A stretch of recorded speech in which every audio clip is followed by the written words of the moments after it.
Perkenalkan, nama saya Tahoma Mutiara Sihaan.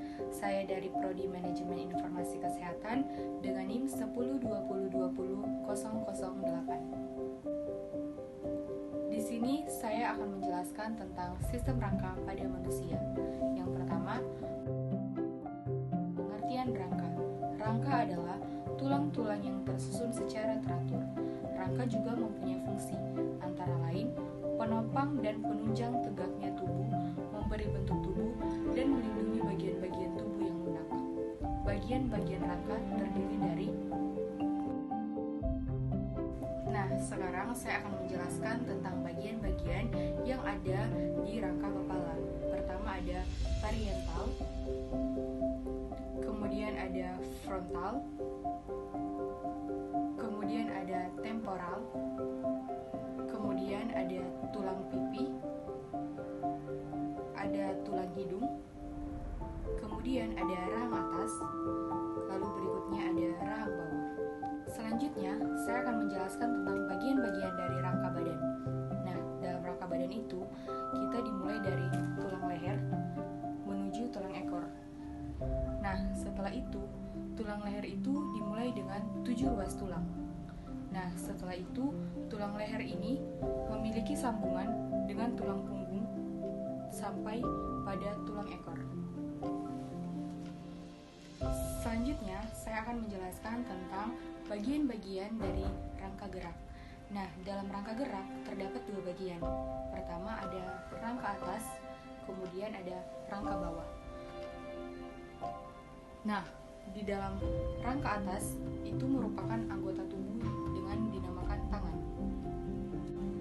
Dari bagian sini, ini merupakan rangka bawah, yang yaitu terdapat tulang paha, tempurung, lutut, pergelangan kaki, telapak kaki, dan jari-jari kaki. Terdapat betis, pergelangan kaki, jari kaki, dan telapak kaki. Kemudian sendi. Sendi adalah bagian yang menghubungkan 2 tulang sehingga tulang tersebut dapat digerakkan. Fungsi sendi. Fungsi sendi adalah memberikan fleksibilitas dan pergerakan pada tempatnya. Gangguan sendi seperti artritis, bursitis. Kemudian ada mata atau indera penglihat. Mata merupakan indera penglihat. Mata berfungsi untuk melihat benda-benda di sekitar ataupun yang lainnya. Bentuk mata seperti bola bekel atau bola pingpong. Mata terdiri dari kornea, iris, lensa, retina pupil, dan syaraf mata. Nah, kemudian saya akan menjelaskan tentang indera pendengar atau telinga. Telinga merupakan indera pendengar. Telinga sebagai indera pendengar peka terhadap perangsang bunyi. Nah, di sini saya akan menjelaskan tentang gangguan pada indera pendengar atau telinga, yaitu penumpukan kotoran, pecahnya gendang telinga, dan gangguan pada usia tua. Kemudian ada lidah atau indera pengecap. Lidah terletak di dalam mulut, permukaan lidah kasar karena penuh bintil-bintil. Bintil-bintil itu disebut dengan papila. Pada bintil-bintil lidah dapat syaraf pengecap. Nah, dari syaraf pengecap inilah kita dapat mengetahui rasa asam, rasa manis, rasa pahit, ataupun rasa asin.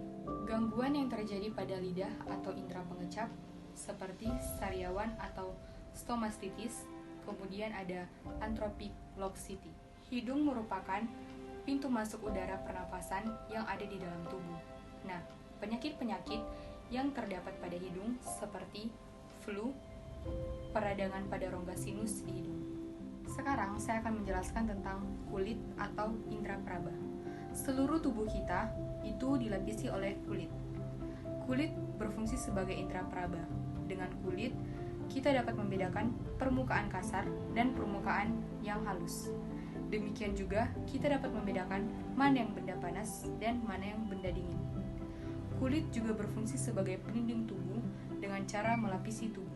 Gangguan pada kulit seperti penyakit kusta dan panu. Selanjutnya, saya akan menjelaskan sistem rangka pada manusia. Rangka pada manusia adalah rangkaian tulang dan sendi yang menjadi dasar bentuk tubuh manusia. Dengan rangka, manusia dapat bergerak dan melakukan banyak aktivitas. Jenis-jenis rangka, yaitu ada rangka aksial. Rangka aksial adalah rangka yang letaknya di bagian tengah tubuh, yaitu tulang tengkorak, tulang dada, tulang rusuk, dan tulang belakang. Rangka apendikular adalah rangka yang membentuk tulang lengan. Selain itu, tulang yang menghubungkan tangan dan kaki. Dengan rangka aksial juga termasuk pada rangka apendikular. Kemudian ada fungsi tulang. Fungsi tulang adalah menopang tubuh dan melindungi organ, mensintesis sel darah, dan menopang gerakan. Kemudian, terdapat gangguan-gangguan pada tulang, seperti osteoporosis, rakitis, dan infeksi pada tulang. Kemudian ada tulang pipa. Tulang pipa disebut juga tulang panjang. Contohnya adalah tulang kering yang ada di kaki. Kemudian ada tulang pendek. Tulang pendek berbentuk bulat, pergerakannya cenderung bebas. Contohnya di tulang di pergelangan tangan dan yang ada di mata kaki. Selanjutnya ada tulang pipi. Tulang pipi berfungsi untuk melindungi struktur tubuh yang ada di bawahnya, yaitu seperti tulang pinggul, tulang belikal yang melindungi otot. Kemudian, tulang tidak beraturan biasanya memiliki fungsi khusus. Contohnya seperti tulang servis yang melindungi otak yang ada di bawah. Nah, selanjutnya ada tulang rahang yang difungsikan untuk makan dan berbicara. Kemudian ada tulang belakang yang berfungsi untuk melindungi sumsum tulang belakang kita. Nah, sekarang saya akan menjelaskan tentang fungsi rangka pada manusia. Fungsi rangka pada manusia itu yang pertama adalah rangka manusia menopang dan memberi bentuk tubuh. Yang kedua ada melindungi organ, yaitu contohnya melindungi tengkorak dan otak. Ketiga adalah pergerakan tubuh rangka manusia terdiri dari tendon yang saling berhubungan. Fungsi selanjutnya yaitu memproduksi sel darah, sumsum tulang lunak yang dapat menghasilkan sel darah merah. Kemudian dapat menyimpan mineral dan nutrisi tulang yang dapat menyimpan dan melepaskan mineral seperti kalsium.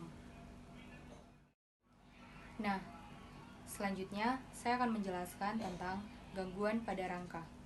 Gangguan pada rangka seperti patah tulang. Nah, patah tulang ini umumnya itu terjadi dikarenakan kecelakaan.